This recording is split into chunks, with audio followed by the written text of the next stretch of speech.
Para la instalación y puesta en marcha de la máquina cuando la recibimos, esta viene fijada al palet mediante 4 ángulos. Estos se deben quitar y la máquina se puede elevar o bien desde la parte frontal mediante una carretilla elevadora o bien mediante slingers poniendo los cáncamos en estos dos laterales y lo mismo en el otro lado.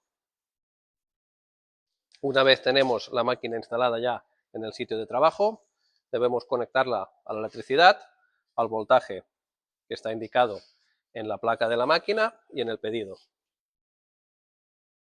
Importante revisar este dato para conectarla al voltaje correcto.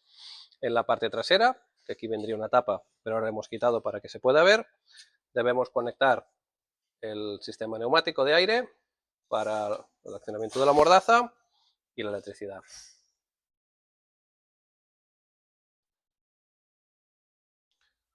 Una vez tenemos la máquina ya en su emplazamiento, comprobamos que la puerta funcione correctamente, llenamos el tanque con el refrigerante, importante mezclar si usamos agua, el agua con la taladrina, y ya podemos cerrar la puerta, encender la máquina como hago yo ahora, se nos encenderá el LED verde que indica que hay voltaje en la máquina, nos saldrá un mensaje de que arranque correcto, y si todo es correcto, sobre todo no haya ninguna sierra en el momento de referenciar, apartar la piedra de afilado de la uña de avance y tener la puerta cerrada. Con la puerta abierta no nos dejará referenciar por seguridad. Pulso Start, nos avisa de que va a empezar el ciclo de referenciado y pulso nuevamente si todo es ok para realizarlo.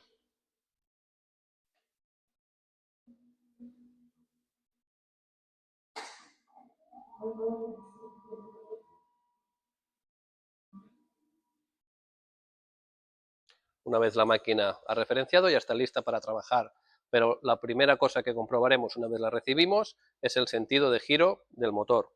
Para ello, en el motor de la bomba, la encendemos un momento, vemos aquí que está encendido, y comprobamos el sentido de giro de la bomba que corresponda con el de la flecha. En caso de que el sentido no correspondiera, deberíamos invertir 2 fases en el cuadro eléctrico. Una vez todo esto está ok, ya podemos empezar a trabajar con la máquina.